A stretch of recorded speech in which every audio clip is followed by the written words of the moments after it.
vamos a la provincia de Buenos Aires.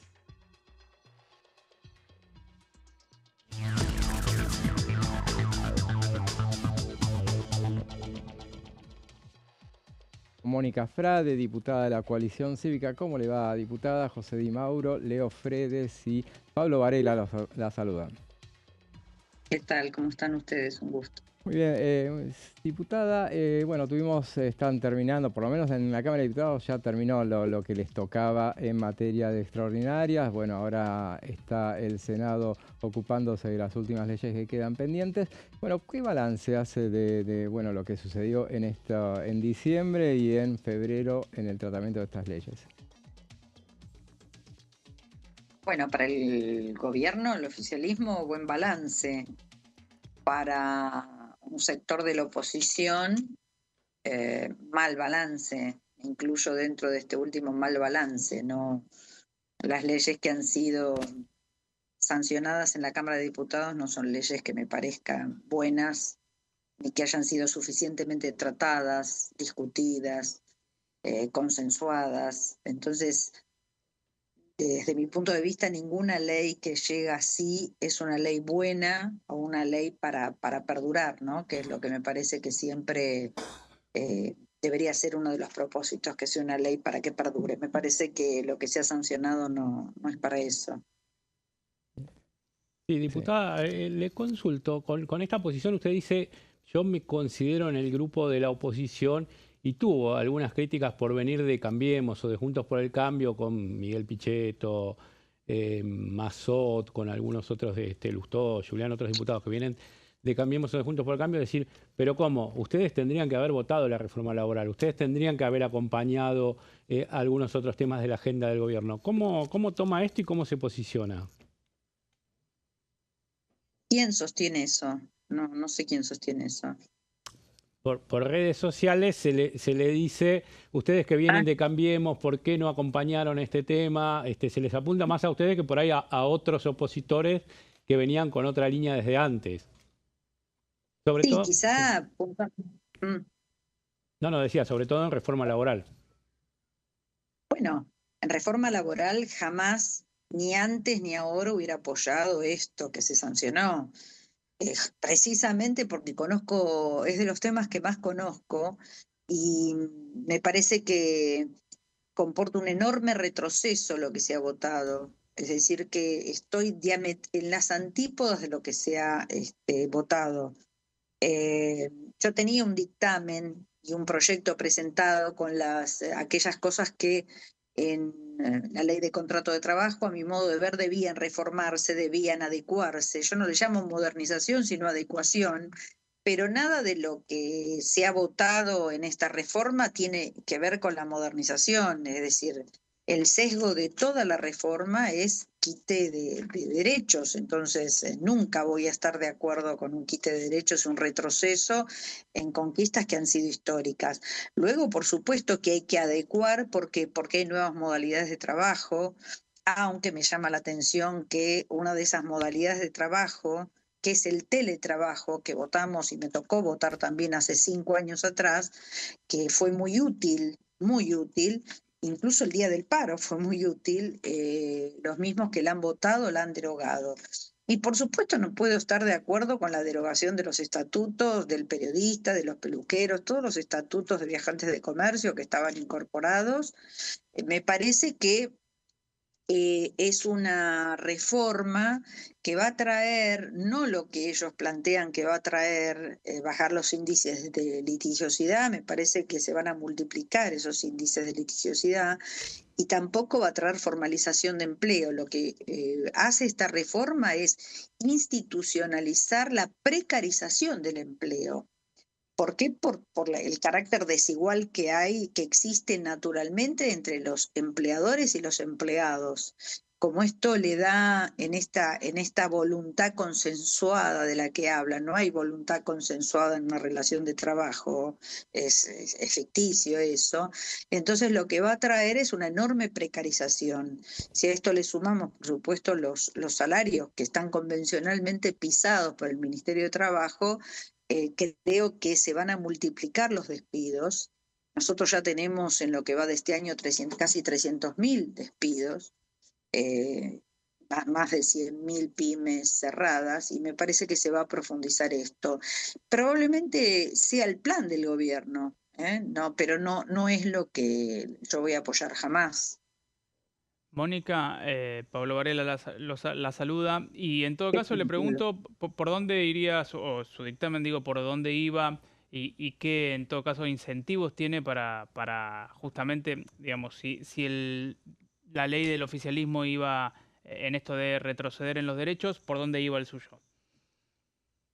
Mira, el mío iba primero en diferenciar, nosotros desde la coalición cívica siempre apuntamos al fortalecimiento de las pequeñas y medianas empresas. Así que el nuestro ha sido una diferenciación entre la micropyme y la pyme y la gran empresa. Yo no estuve de acuerdo ya en la ley base cuando se sacaron las indemnizaciones agravadas y se le sacaron también para las grandes empresas. Entonces, en mi dictamen yo hacía una diferenciación dándole la posibilidad a los jueces que cuando se tratara de un juicio contra una pyme o micropyme, esas indemnizaciones agravadas se pudieran disminuir hasta un 60%, preservando la continuidad de la fuente de trabajo, es decir, que nunca una indemnización pudiera afectar la continuidad de la fuente de trabajo. Luego nosotros teníamos, en mi dictamen estaba la ampliación de las licencias parentales, vamos a seguir insistiendo. Mm.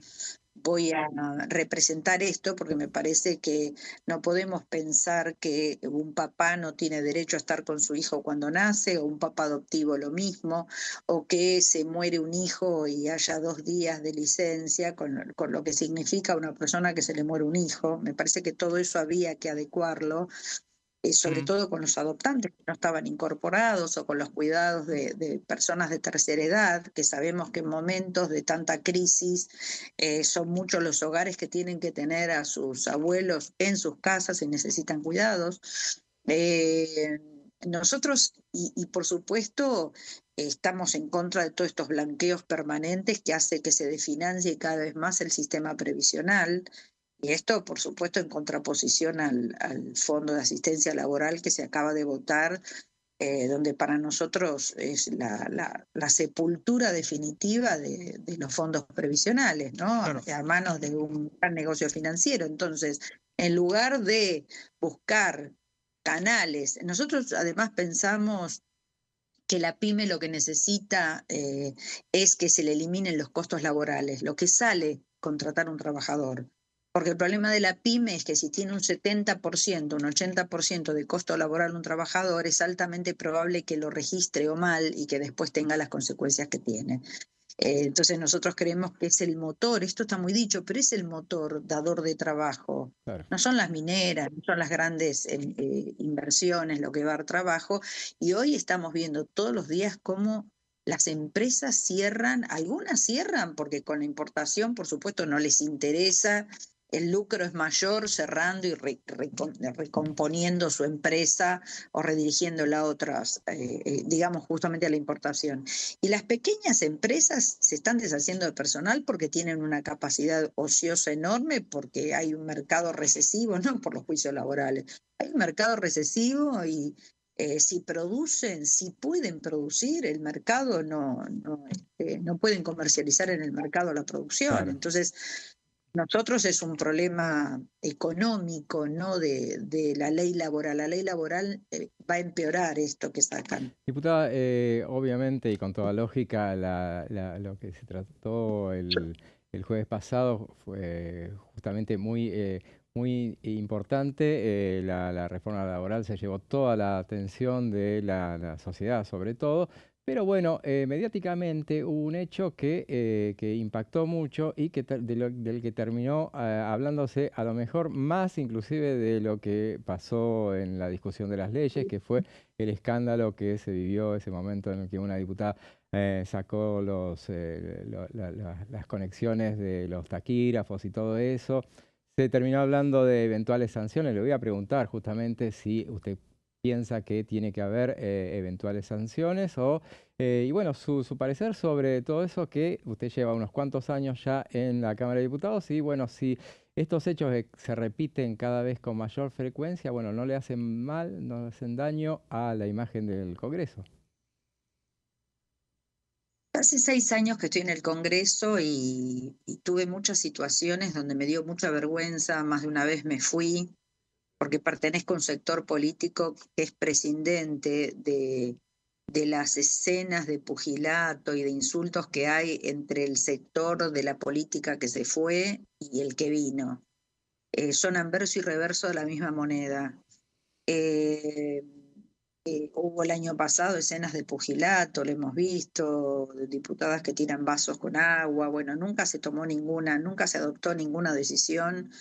Así que me parece que, por supuesto, repudio lo que pasó con el tema de la desconexión, porque además había trabajadores ahí atrás que son los taquígrafos, de modo que repudio eso, como repudié todos los otros hechos que me parece que desprestigian mucho el poder que tiene que dar el ejemplo. Pero la verdad que a mí, si me permitís, lo que más me preocupa, y lo dije en la primera sesión donde estuvo, es que una senadora que no le tomaron juramento en el Senado por los antecedentes que tenía, la hayan devuelto a la Cámara de Diputados como si fuéramos un tacho del tacho de basura de las instituciones y esté sentada en la Cámara de Diputados cuando no pudo entrar al Senado, que es la diputada Lorena Villaverde. A mí me parece que por ahí tendríamos que empezar, porque es inadmisible que el poder legislativo, una parte de ese poder, no le tome juramento y la otra la reciba con los brazos abiertos y esté votando como el otro día lo que está votando. Yo tengo serias objeciones con muchas cosas, muchísimas cosas, pero me parece siempre que cuando se adopta un criterio se tiene que adoptar para todos iguales, para todos, sin excepción. Lo que no se puede es, según quien lo haga, lo repudiamos o cobijamos o lo tapamos. Yo creo que ese es el problema de fondo que existe en la Cámara de Diputados y en general en la política, ¿no? Lo que está pasando. Depende quién sea el autor de algo, hay un sector que lo critica y otro sector que lo cobija. Yo creo que si no superamos eso, digamos, la decadencia va a ser total. También siempre me afectó que el presidente calificara de ratas a los diputados y que a nadie se le moviera un pelo y que los 1 de marzo estén todos escuchando a una persona que nos dijo ratas. Y yo sé que es un acto institucional ese, pero yo tengo dignidad, yo no voy a aceptar que una persona que aún no pidió disculpas, venir a recibirlo a un lugar que para mí es sagrado, sigue siendo sagrado. Diputado, una última pregunta, una consulta particular que se me ocurre. Ustedes trabajaron mucho, usted particularmente trabajó mucho en la ley de ludopatía, la ley del tema de la reglamentación del tema del juego. ¿Esa ley consiguió una trabajosa media sanción? ¿Esa media sanción está vigente todavía o ya pierde estado parlamentario ahora? No, tuvimos 6 meses trabajando muchísimo. Ustedes recordarán que el presidente de la Cámara dispuso que esto pasara por 5 comisiones. Trabajé en conjunto con las 5 comisiones, con todos los sectores políticos. Logramos una muy buena media sanción y la dejaron caer en el Senado en noviembre del año pasado. Ya. ¿Y piensa volver a trabajar con el tema, tratar de reflotarla o ya Bueno, no tiene? yo ya no presido y dificulto que me renueven la presidencia de la Comisión de Control de Adicciones y Narcotráfico, porque esta ley no le interesa al gobierno y por supuesto yo volvería sobre lo mismo, así que no creo tener una segunda oportunidad. Muchas gracias por su tiempo, diputada.